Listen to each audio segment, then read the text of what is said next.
दोस्तों नमस्कार।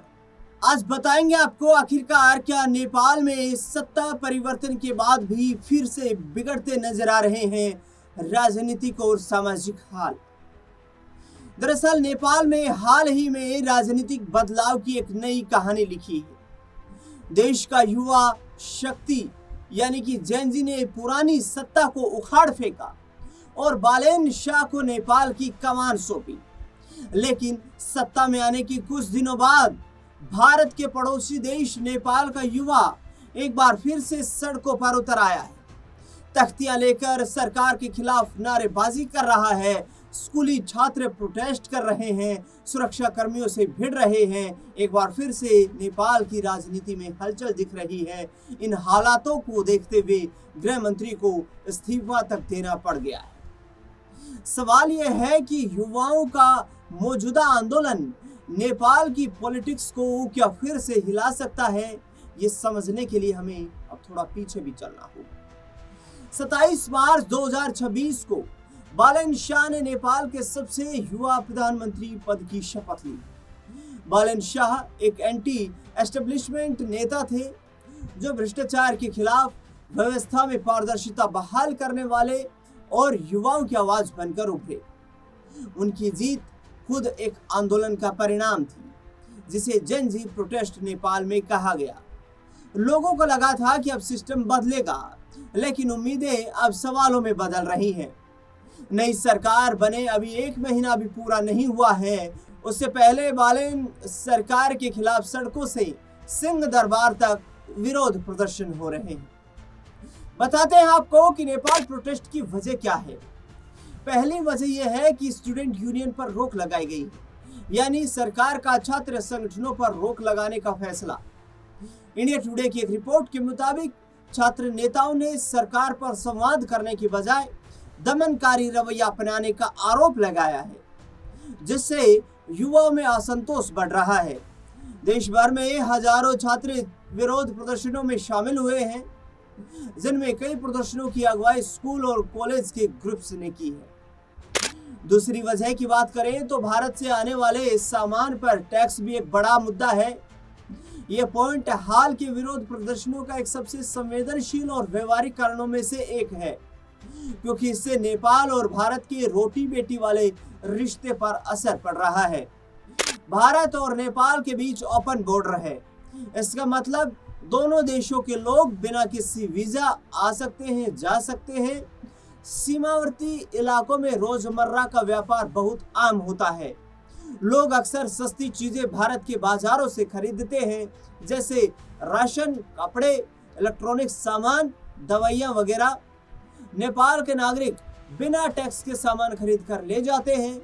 अब नेपाल की बालेन शाह सरकार ने इस व्यवस्था में बड़ा बदलाव कर दिया है, जिसके मुताबिक अगर कोई व्यक्ति भारत से 100 रुपए से ज्यादा का सामान लाता है तो उस पर उसे भंसार यानी कि कस्टम ड्यूटी देनी होगी।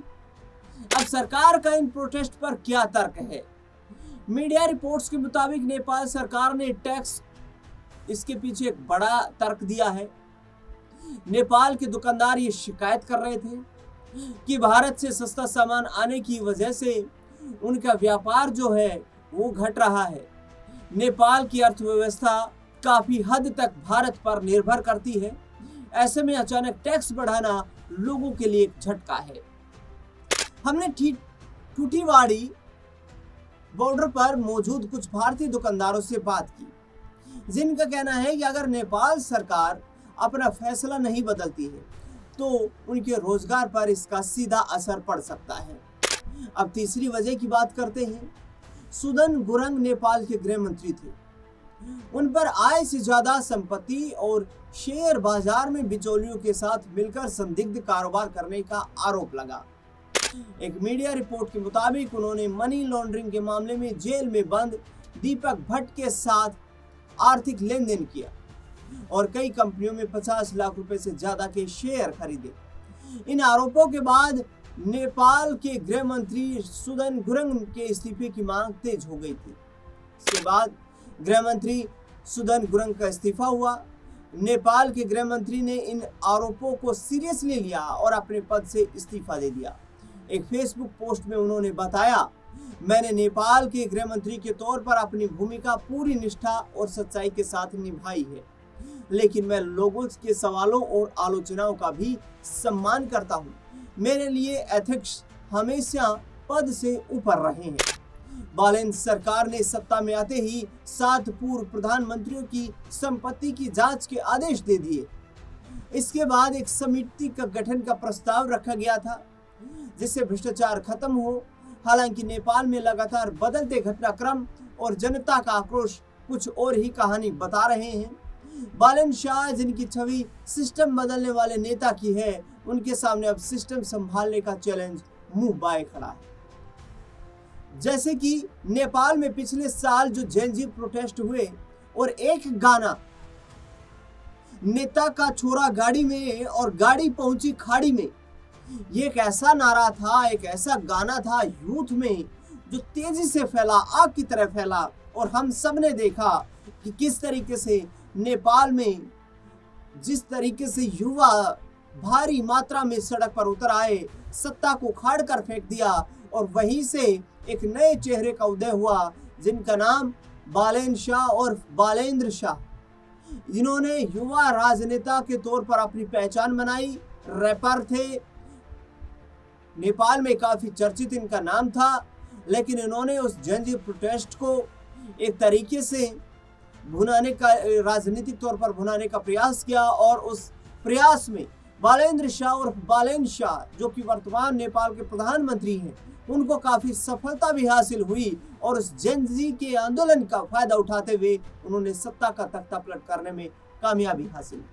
चूंकि नेपाल के गृह मंत्री ने अब अपने पद से इस्तीफा दे दिया है और उन्होंने कहा है कि मेरे ऊपर जो आरोप लगे हैं उन आरोपों के आधार पर लोग जो सवाल मुझसे पूछ रहे हैं और जो सवाल खड़े कर रहे हैं, जो लोग आलोचना कर रहे हैं, उन लोगों की आलोचनाओं का सम्मान करना भी मेरा राजनीतिक कर्तव्य है, सामाजिक कर्तव्य है और इसी के चलते मैंने इस्तीफा सौंपने का फैसला किया है।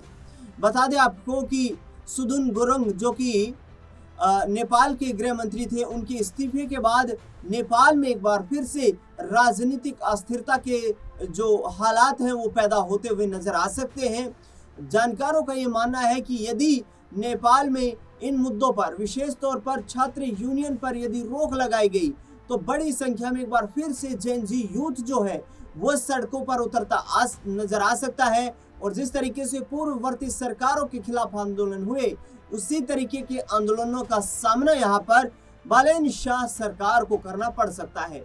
हालांकि जानकारों का यह भी कहना है कि बालेन शाह काफी समझदारी के साथ फैसले ले रहे हैं और आगामी वक्त में बालेन शाह की कोशिश ये रहेगी कि छात्र यूनियन पर जो रोक लगाई गई है उसको हटाया जाए और इसके साथ साथ भारत और नेपाल का जो टैक्स बॉर्डर का व्यापार है और वहां पर जो टैक्स का पेच फंसा हुआ है उसको भी आसान बनाया जाए ताकि नेपाल के लोगों के लिए भी रोजगार का संकट पैदा ना हो।